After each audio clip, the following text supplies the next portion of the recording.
Hello guys, welcome back again sa ating YouTube channel no, The Action Man. Una sa lahat, may galab shoutout po sa lahat ng mga kakamping at sa mga hindi man mga kakamping. Kung interesado ka sa bidyong ito, patapusin mo na hanggang dulo at huwag nyo nang kalimutan na i-like at i-share ang ating video para malaman naman ng iilan sa ating mga kababayan na nagtutulog-tulugan sa katotohanan. So muli naman nagbabalik ang nag-iisa nyong host na si The Action Man para magbigay ng komentaryo at reaction sa mga mainit ng issue ng bayan. So ito ho mga ka-action, mga kakamping no, may gusto lang ako na i-share sa inyo at magbigay ho ako ng aking side ho dito. About po ito sa viral at controversial ho dito sa kay Maggie Wilson ho mga ka-action, na kung saan siniraan siya ng iilan na mga TikToker. Ito na po ang masaklap ho sa atin. Gumagawa sila ng mga eksena na hindi talaga nila pinag-iisipan ng maayos. For short, parang nagpagamit ang mga TikToker na ito. Parang pinatos na nila. Para sumikat. O, ito na ho. Problema nyo na po ito, ha? Ito po, basahin ho natin itong post na to. Ayan. Ayan ho. Ayan ha. Ayan, basahin ho natin. Ayan. First update, 2 days after Wilson began revealing details about the campaign, she posted a statement regarding the legal cases filed against her. Okay. Ayan na. Napakasakit, Kuya Eden. Okay.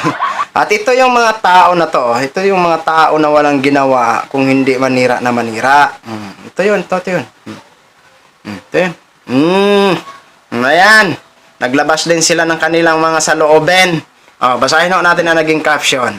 Ilang TikTokers umamin na scripted ang kanilang ginawang video laban kay Maggie Wilson. Diba? Sino bang madalas na gumagawa nitong mga kalokohan na to? Alam nyo na po kung kanino-kaninong mga supporters ang gumagawa ng mga ganitong klaseng kalokohan na walang katuturan.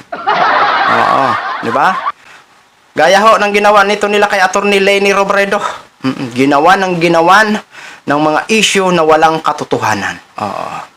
Kasi nga ho, ang lakas nila ng loob nung that time ni Attorney Leni Robredo ng parsiraan below the belt si Attorney Leni Robredo. Kasi nga ho, nasa posisyon pa yun. Hindi siya pwedeng magsampa ng kaso laban sa mga taong nang yuyurak ng kanyang pagkatao. Oo, di ba? Hindi ko po sinasabi na itong mga personalidad na to ng mga TikToker ang gumawa ha.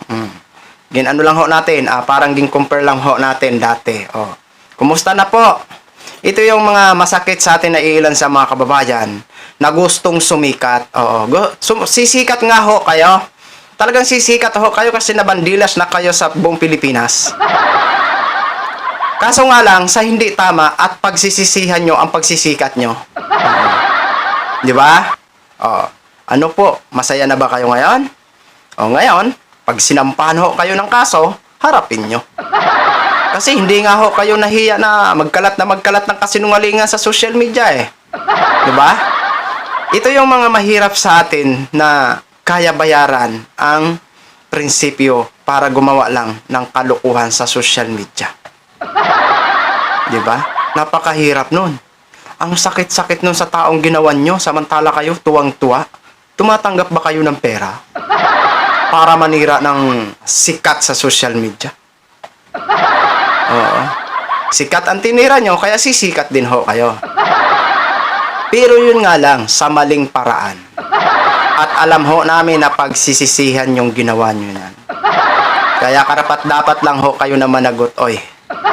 Hindi ho pwedeng papalagpasin kayo. Di ba? Kaya congratulations sa inyo ng mga TikToker kayo ha. Wala na kayong ginawa kung hindi magkalat na magkalat. Dapat talaga parusahan ho kayo para hindi na po kayo pamarisan pa. Di ba? So yun lang ho mga ka-action, mga kakamping. Share ko lang ho sa inyo. Maraming salamat sa ating mga viewers Luzon, Visayas at Mindanao, all over the world. Ako po ang inyong lingkod, si The Action Man. Have a good day everyone.